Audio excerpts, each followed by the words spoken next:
Hello everybody, just a bit of a, what can we call it, a bit of a show and tell video, not so much a review as such, about kegs, or the kegs that I've got.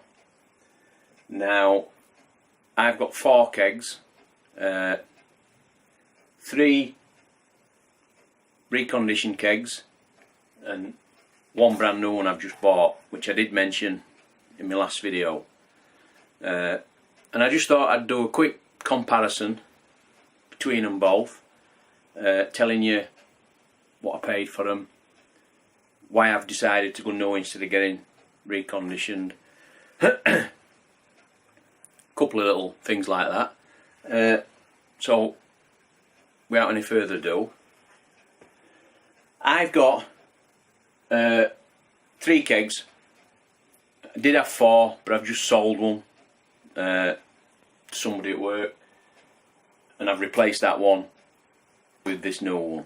So I've got 3 reconditioned, 1 new, and all my reconditioned kegs, I think bar 1, I've had from Brew UK. Pretty sure Brew UK.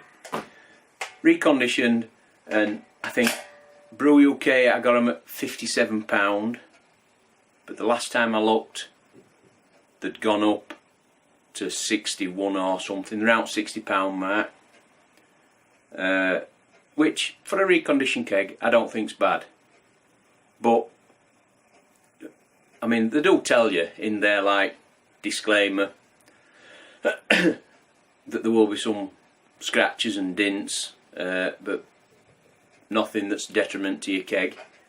And like I said, the ones that I've got, I mean, I've got one in under bar that's full of beer, so I can't really show you that one.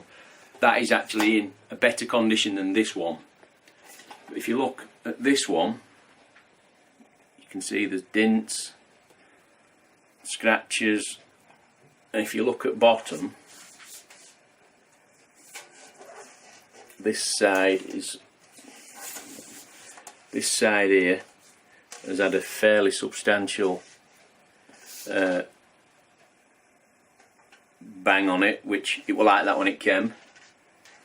Doesn't affect its usability. My lids are quite in pretty good nick, really. And then I don't know how good it'll show you inside, but you get an idea of me opening, what condition that's in. And like I said, perfectly usable, but in a few month and a half, something like that, I'm going to start to revamp it in here a little bit. I'm going to be changing my bar area slightly, nothing too drastic, and I might be building a keezer and putting a keezer in back, but instead of having taps on my keezer, I'll run my lines up to my bar. Now I thought, well, if I'm going to trouble getting a freezer and doing all that, I might as well put some new kegs in. And one of the reasons that sold it for me to get a new keg was the price, really. Like I said, 60 quid, reconditioned, and I mean, this is probably my worst keg that I've got, when I can get the lid out. And looks wise, it's not that banged up, but the black top snapped round here and came off, so I've no top, and it's awkward for carrying when it's full. You're having to get your hands under the bottom and you're struggling a bit. Now when that's full of beer, if I've got to lift it up and into a keezer, you know, fridge freezer, we'll get there, it's going to be a bit awkward. So I went on Brewkegtap. In fact, there you go, before we go any further. I will leave a link in descriptions to everything. There you go, Brewkegtap. And for not much more money, you could get a brand new one. Now they grade their kegs, A and Bs. I think they do a C as well. Obviously A is virtually like no. B, pretty same as A, just a few slight scratches, maybe an odd tiny dint. All resealed, and they're £60, and I think £50. So if you're on a slightly tighter budget and you don't want to, you want to pay 50-60 quid, they're ideal for you. But for £75, next to £15, you can have a brand new one. And they're not the like, because a lot of these corny kegs are like Coca-Cola kegs and stuff like that. They've had soft drinks in and stuff, haven't they? Kegland, well, Brewkegtap, I'm pretty sure they're a distributor for Kegland, and they get these kegs made, I'm pretty sure it's China. There's a video on their website you can watch, and it tells you all about the kegs, how they grade them, everything. But they guarantee they're as good as a corner keg. All ball lock. All the welds are done by the robot welds, they're not hand welds, so you're getting a consistent weld. You can see the seams of the weld. They're a lot more visible than they are on a standard corny. And if you look, you can see weld there. Let me get on the edge. If that, you can pick that up. But I don't mind that. They all come with the Kegland logo on them, and inside, if we can get the light, they're immaculate. There's not a scratch, a mark, a dink or anything. So on the first visual look, really happy with them. Now the other thing that stand up there, I liked was a little bit taller and a little bit thinner. If you look, not much in circumference. I can measure it. I think it was something like 30mm, 3 centimetres, something like that in it. But if you're in a tight space and you've got 4 or 5 kegs, that little bit extra room it gives you might just allow you to fit them in that little bit easier. So I'll just give you a quick measure. Although all the sizes are on website, but these measure.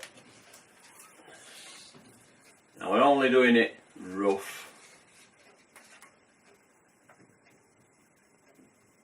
668 centimetres on circumference, as opposed to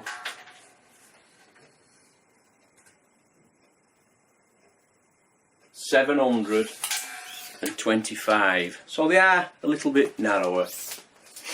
Got a better tape measure there for height.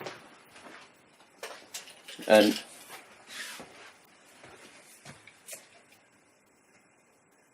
these are 630 centimetres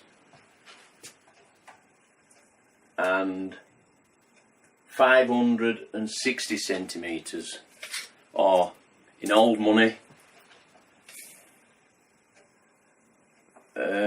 20, get that right, 24.5 inch as opposed to 22 inch. So they're not vastly different, but there is a difference, and I think that little bit of a difference will make all the difference in a tight space. And the other and last thing that really sold it for me, that's the lids that you get with your standard reconditioned corny kegs.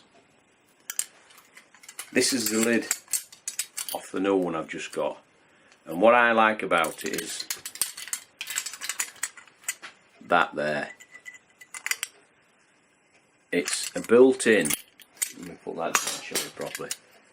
It's a built-in hook for the dry hoppers that you can buy to put in your kegs, you know, the long stainless steel ones. If I can find a picture I'll stick a square up. Well, they're designed, or this is designed to hook them on. I've seen people buy them and they've had little bits of string and they've nipped it in the lid, but you've a chance of it leaking then. Because really, when you compare the two, you've no way you can really tie one on, unless you just drop it in and let it sink.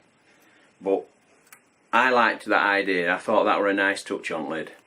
So they were the 3 points really: the size difference, the price, and that on lid. Sold it for me really.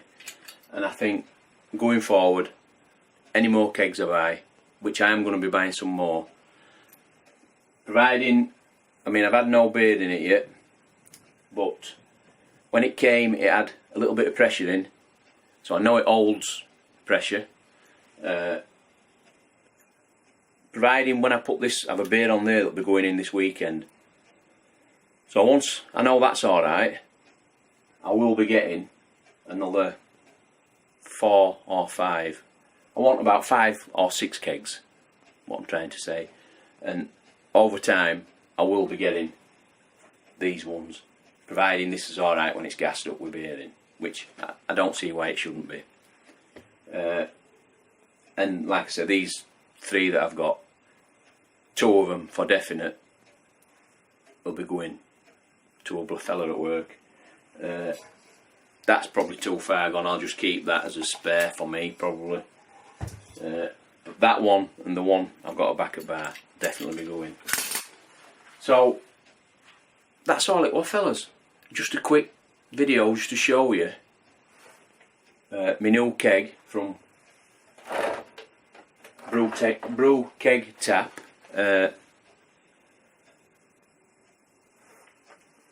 I'm quite impressed at first glances. So if anybody's looking for a new keg, it'd be worth having a look at these guys. They look a good setup, and that's my first purchase from them, and I know it won't be my last. So I think we'll leave it there. Just a quick show and tell, and I'll catch you all next time. Cheers.